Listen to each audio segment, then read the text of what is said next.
لیکن یہاں سے ایک بات یاد رکھیں، ٹھیک ہے نا، صدقات واجبہ، ٹھیک ہے، جیسے منت مانی تھی کہ میرا یہ کام ہو گیا تو میں کیا کر دوں گا، 50,000 اللہ کی راہ میں دوں گا۔ اچھا، اسی طرح جو کیا کہتے ہیں زکوٰۃ ہے، وہ ماں باپ، دادا دادی، نانا نانی، اوپر تک۔ اسی طرح کیا کہتے ہیں بیٹا بیٹی، پوتا پوتی، نواسا نواسی، انہیں نہیں دی جا سکتی۔ ماں باپ، دادا دادی، نانا نانی، انہیں زکوٰۃ اور کیا کہتے ہیں صدقات واجبہ میں سے نہیں دے سکتے۔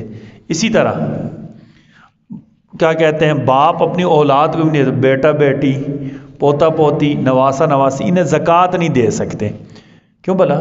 ان کی پرورش کرنا، ان کا خیال رکھنا ہمارے اوپر لازم ہے، ٹھیک ہے، یہ اصل ہمارے حقدار ہے نا، ہماری وراثت کے حقدار، پھر ان کا حق دے دیا جائے